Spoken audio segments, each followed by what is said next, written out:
बाद आप सभी का बहुत बहुत स्वागत है। खबरों में आगे बढ़ेंगे। 2023 के अंत में होने वाले राजस्थान विधानसभा चुनाव से पहले चूरू जिले की सरदार शहर विधानसभा सीट पर हो रहे उपचुनाव को सेमीफाइनल के रूप में देखा जा रहा है।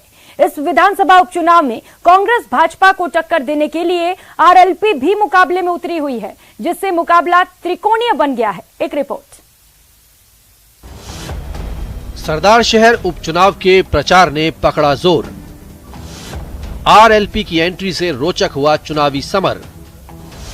कांग्रेस को राहत, बीजेपी की बड़ी आफत। सत्ता के सेमीफाइनल में किसकी होगी जीत?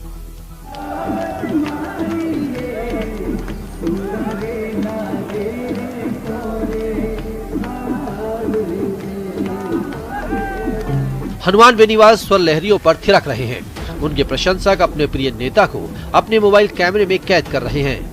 प्रशंसकों के उत्साह से हनुमान का जोश उफान मारता है और पलक झपकते ही बेनीवाल निपुण नर्तक की तरह डांस करने लगते हैं।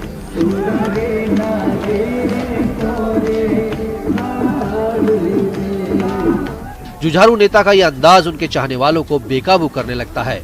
सरदार शहर उपचुनाव में गुजरते वक्त के साथ बेनीवाल के एक से एक रूप दिखाई दे रहे हैं।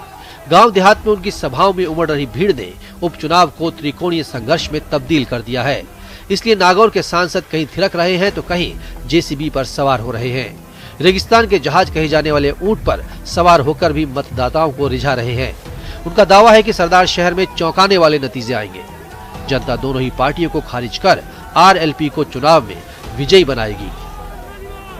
सरदार शहर को लोग आबाद करना चाहते हैं, इस गुलामी से मुक्त होना चाहते हैं और सर्व समाज यहाँ के लोकप्रिय उम्मीदवार लालचंद जी मुंड और राष्ट्रीय लोकतांत्रिक पार्टी के संघर्ष को यहाँ मजबूती देना चाहती है और आरएलपी को जिता के एक राजस्थान के अंदर संदेश देना चाहती है, हम जीतेंगे चुनाव।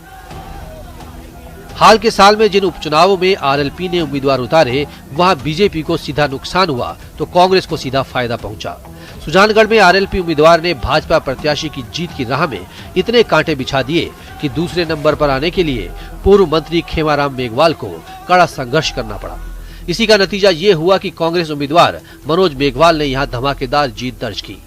वल्लभनगर में आरएलपी उम्मीदवार उदयलाल डांगी ने भाजपा को इतने झटके दिए कि पार्टी उम्मीदवार की जमानत जब्त हो गई और बीजेपी उम्मीदवार को चौथे नंबर पर ही संतोष करना पड़ा। सरदार शहर में अब जाट समुदाय के दावेदारों को बीजेपी ने नजरअंदाज किया तो हनुमान को अपना सियासी खेल खेलने का मौका मिल गया। हनुमान सरदार शहर में भी बीजेपी की मुश्किलों में इजाफा कर रहे हैं। 70,000 मतदाताओं वाले जाट वोट पर उनकी निगाह है। जब कांग्रेस और बीजेपी दोनों ने ही जाट दावेदारों की उपेक्षा की तो हनुमान ने डेरी संघ के नेता लालचंद मुंड पर दाव लगा दिया।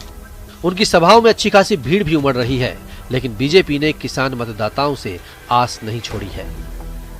पिछले 35 वर्षों से एक ही खानदान को, लगभग एक ही पार्टी को वहां समर्थन मिलता रहा, लेकिन सरदार शहर के किसानों की दुर्दशा है, सरदार शहर का बेरोजगार, सरदार शहर की जो सुरक्षा वो दांव पर है। ये जो आप आरएलपी जो बात कह रहे हो ना, मेरे हिसाब से आरएलपी कोई बहुत ज्यादा वोट छोड़ेगी ऐसा मुझे नहीं लगता है, क्योंकि हमारा पहले भी जाट समुदाय में हमारे अच्छे कार्यकर्ताओं की टोली है, हमारे प्रधान भी हैं, हमारे वहाँ के प्रतिनिधि भी हैं, एमपी भी है, पूर्व एमपी भी है और हमारे पास भी अच्छे से अच्छे जिला प्रमुख भी हैं।